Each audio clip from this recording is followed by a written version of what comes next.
A finales de este siglo, la población alcanza los 360.000 habitantes, pese a las epidemias de fiebre amarilla y cólera en 1810 y 1872, y también a las emigraciones a Latinoamérica, especialmente a Venezuela, Cuba y Puerto Rico. Las plagas de langosta destruyen casi todos los cultivos de Canarias.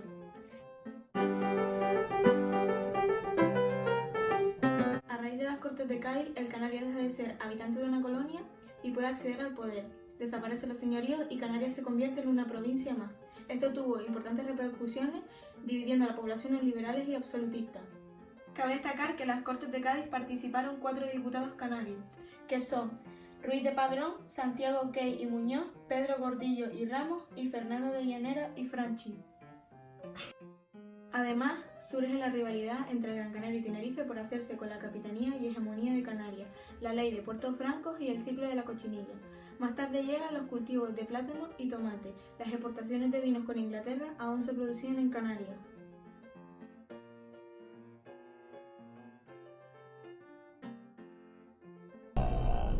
Fue inaugurado en 1858 durante el reinado de...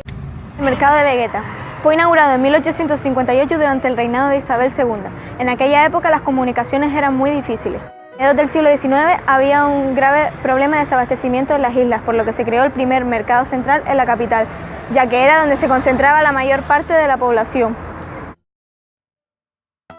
La sociedad canaria se dividía en 3 grupos bien diferenciados. En primer lugar, tenemos a la oligarquía, que abarcaba el 2% de la población. Pertenecían a la Junta Local Provincial y a las Cortes Generales. Acaparaban el poder económico, es decir, poseían las tierras, el agua e incluso algunos comerciaban. Aumentó su poder comprando tierras a campesinos arruinados o adquiriendo bienes mediante la desamortización. Se mantenían en contacto a través del gabinete literario y del círculo mercantil.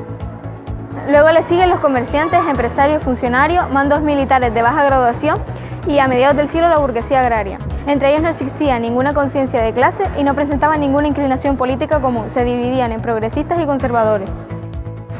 Y por último tenemos a los labradores, jornaleros, aparceros, pequeños comerciantes, artesanos y sirvientes.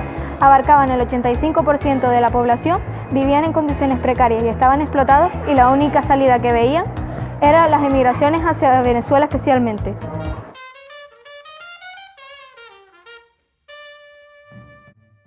Hasta bien entrado el siglo XX, la mujer no comenzó a figurar con nombre propio entre la intelectualidad. Por esas fechas, su presencia en la vida pública era prácticamente nula. A comienzos del siglo XX, la mayoría de las mujeres canarias trabajaban fundamentalmente en la agricultura y en el servicio doméstico, todo en condiciones muy precarias, mientras que las hijas de la burguesía estaban exentas de trabajo. En este contexto comenzaron a aflorar diferentes movimientos artísticos que desembocaron en una gran vitalidad cultural en las islas. Tristemente, el acceso a la cultura estaba restringido a las clases altas y pocas mujeres entonces sabían leer y escribir. En la época de 1859 hasta 1880, la calidad y cantidad de artistas tinerfeños era superior a la de Gran Canaria. Sin embargo, la presencia de la mujer era mucho más importante en esta última. Destacan las tertulias de María Quesada Romero. Esta abrió una librería en la calle Muro, parada habitual de los intelectuales de la isla.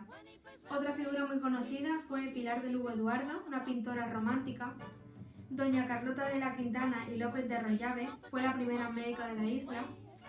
La jardinera Inocencia Costa Padilla fue la primera mujer en Canarias con carnet de conducir. Y Mercedes Pinto, una gran defensora del divorcio. Hay que mencionar el primer periódico canario dedicado a las mujeres, titulado Instructor y Recreo de las Damas. A pesar de estar dedicado a ellas, muy pocas mujeres participaron en él. Estas fueron algunas de las muchas mujeres que en aquella época eran invisibles.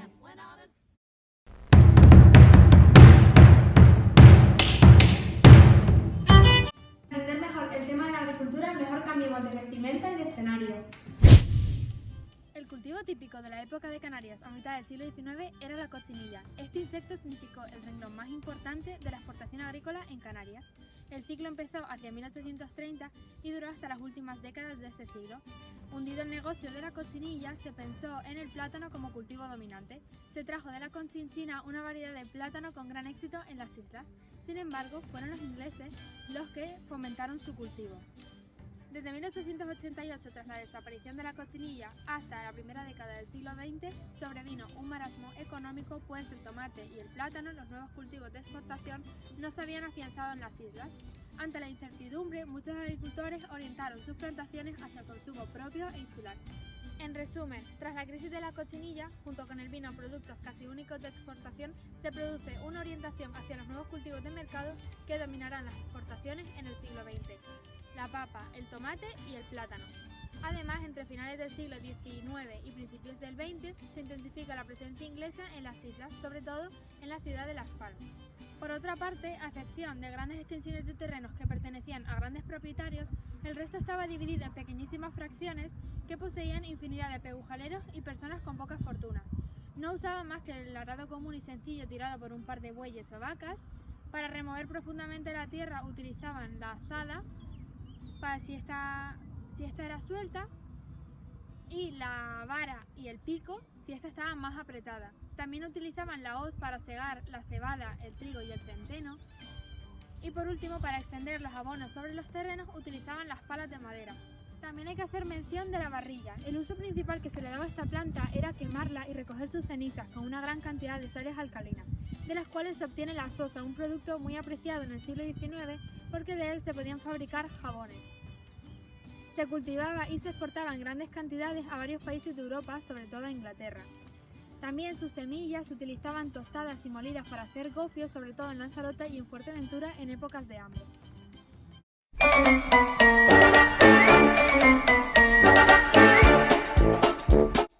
Nos encontramos en el Puerto La Luz, lugar donde el mayor propulsor de esta construcción fue Fernando León y Castillo. Fernando León y Castillo nació en el seno de una familia aristócrata, la cual vivía en Telde, en el mayorazgo familiar. Los padres de Fernando León y Castillo eran un gran propulsores de la educación. Así fue como su hermano Juan se licenció en Ingeniería y él en Derecho.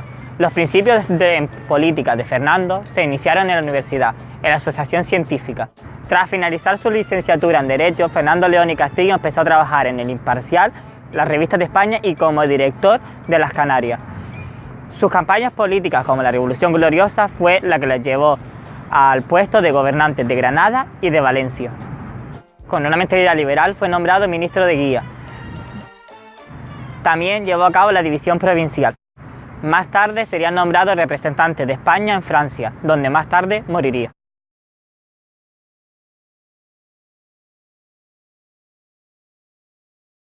El plano económico de la economía del archipiélago estuvo marcado... Espera. Ahora sí.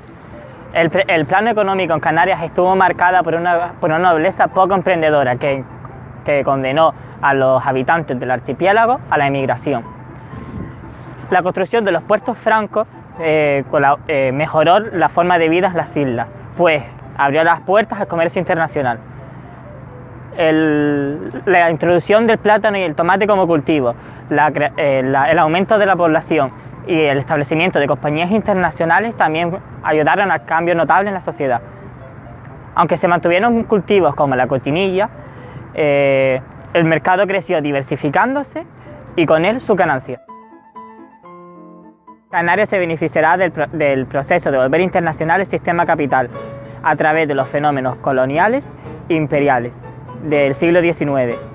Además, se beneficiarán los puertos francos, ya que eran un punto de encuentro necesario para todo aquel barco europeo que quería establecer comercio con Asia, América y África. Esto y el crecimiento de la migración hacia las capitales de las islas por el turismo que éstas generaban acabaron rompiendo el equilibrio entre los cultivos de exportación y los cultivos de consumo interno. Estos últimos cada vez iban ganando más importancia, los que crearon una dependencia hacia el exterior de Canarias.